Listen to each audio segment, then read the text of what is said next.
Hi guys, and welcome to Watt's Single Track. Today we will be reviewing the much anticipated Begode Master. We're going to dive deep into the pads, the tire, the braking. There's going to be all sorts of stuff. You're going to want to stay tuned and watch till the end.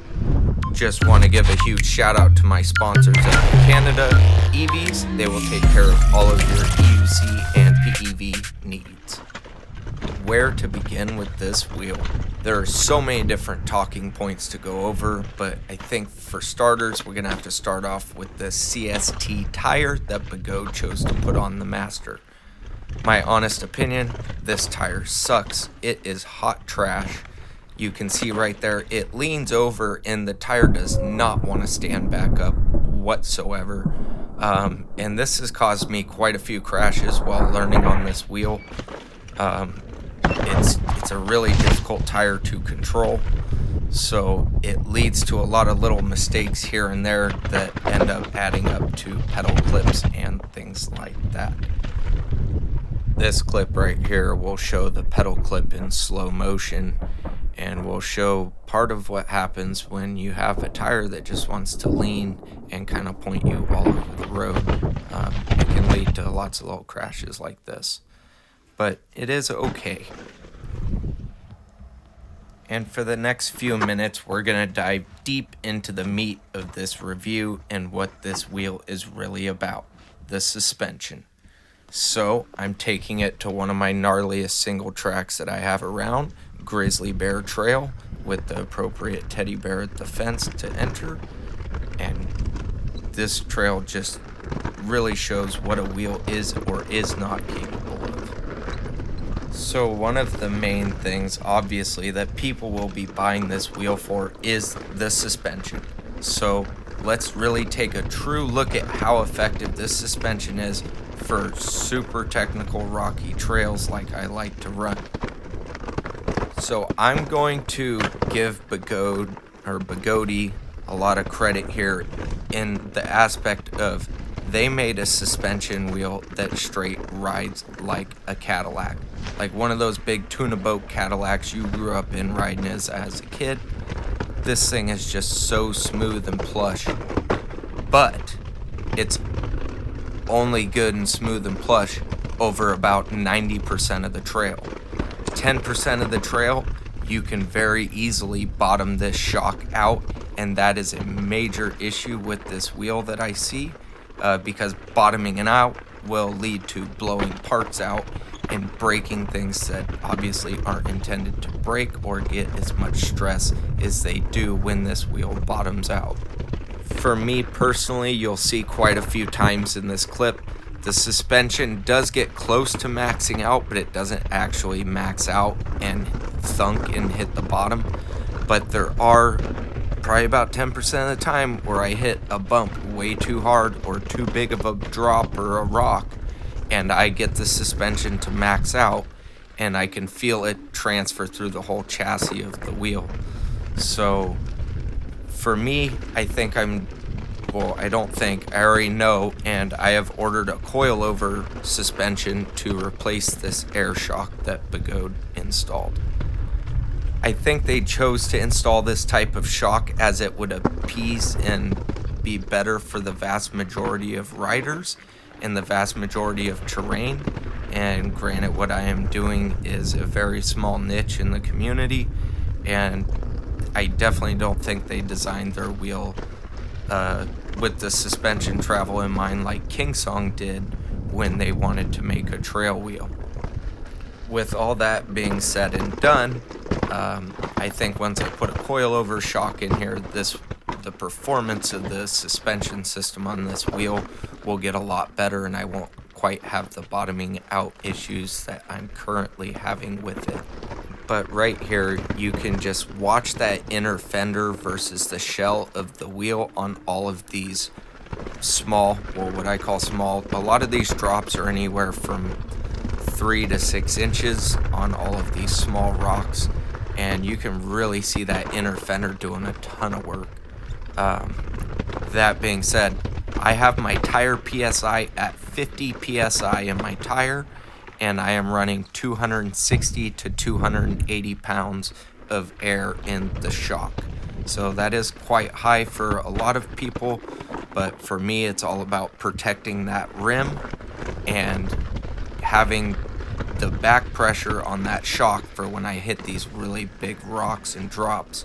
But even with that higher pressure, you can still bottom this shock out very easily.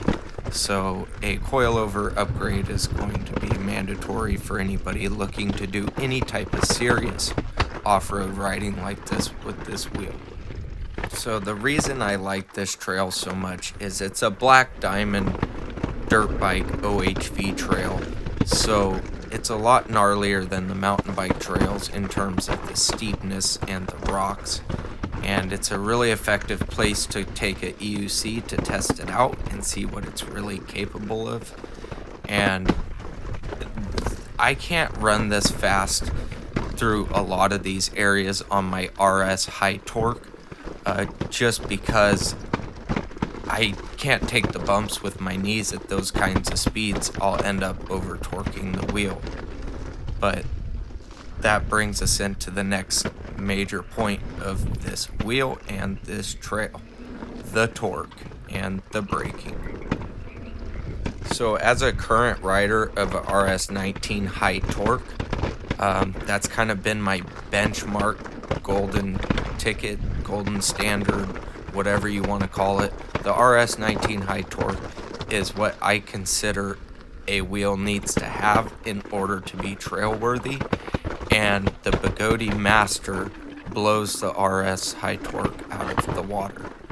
The 134 volts through this C38 motor is an insane amount of torque that the RS did not have.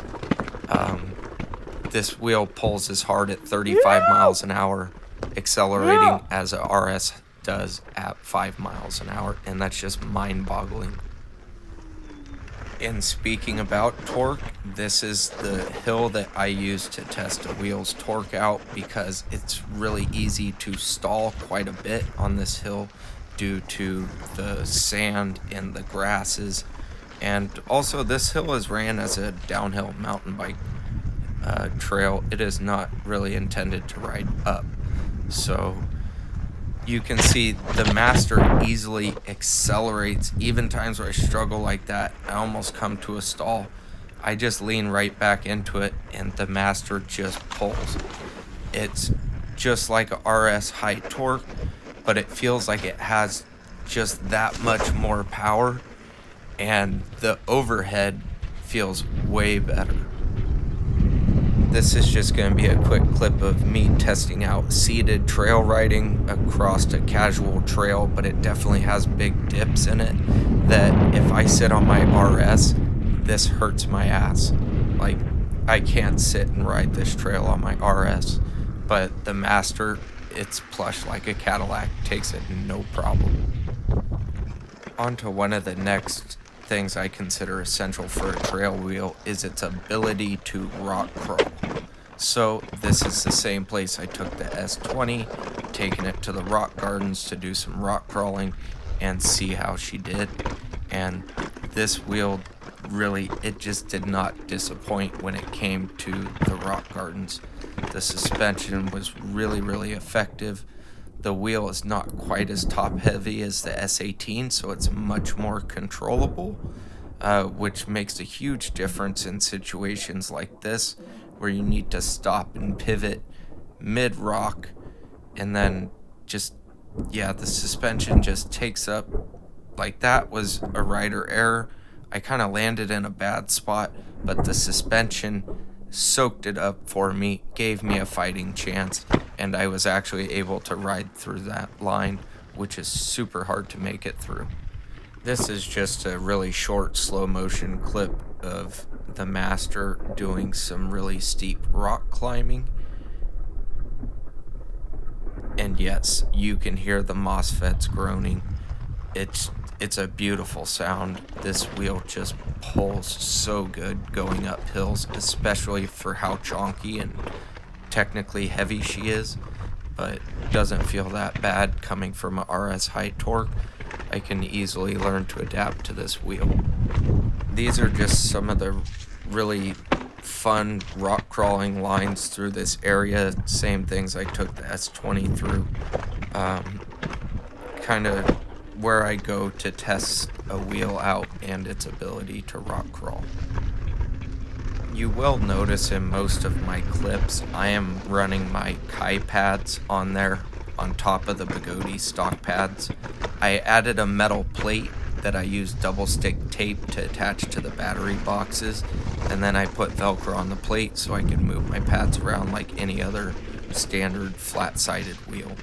So that was a huge improvement because I'll be honest, the Begode pads that they give you, I mean, they're super effective for crash resistance and preventing damage to the wheel, but they don't really do too much in terms of accelerating, braking, or jump pad wise versus what we are all used to from the third-party market that we can all buy from 3D printers or ones that you build yourself. But these stock pads, they do not lock you in whatsoever. So if you want to be locked in, plan on having to put a plate on the side of the wheel so you can attach your standard pads. Here's just another little downhill, super rocky trail that the suspension really shines, and you can see how fast you can really carry down it, and my knees aren't getting jerked around nearly as bad, say, as when I ride the RS. So the suspension really does do its job on 90% of the trails out here. Like I said earlier though, you do have to watch for the really big hits, but overall I've been super impressed and stoked with this wheel and the performance that I'm able to get out of it. So the last few things I want to go over real quick. The weight of the wheel, it doesn't seem like it's too much to me versus RS. It definitely, it feels very, very close to the S20, maybe a pound or two lighter, I'm not sure, but it's not nearly as top heavy, and that part is really important to me. The other few things to quickly go over that don't take a lot of time. The trolley handle, it's a really good trolley handle. It's sturdy, it's in the center of the wheel, and it's well balanced. So they did a great job there on that part. The next thing, the headlights, they're actually really effective at night, and I was super impressed coming from riding the RS High Torque. The light is terrible at night and you can't see where you're going. So Begode did a really good job with the headlights. I really like that part. So to sum everything up about the Begode Master, I think this wheel will be a fantastic wheel for pretty much anybody or everybody. It's capable of 55 miles an hour plus on the street, and who knows, when they put a high-speed motor in it, it'll go way faster. It's super effective at the trails, and the suspension really does do its job and soaks up all of these small and medium-sized to large bumps, but not quite as effective at the super large drops. The tire, Begode really should have picked a better tire, but the suspension, putting an aftermarket coilover and changing the tire will truly turn this into an off-road master, and it will be king of the trails. And I just want to thank you for wasting another 15 minutes of your time watching my videos. And if I could say 3 words, go buy it. Because this wheel is amazing. It's pretty much my dream wheel, minus a few minor tweaks, mainly the coilover shock. Have a good one. And stay tuned for the last episode where we compare the Master to the Kingsong S20.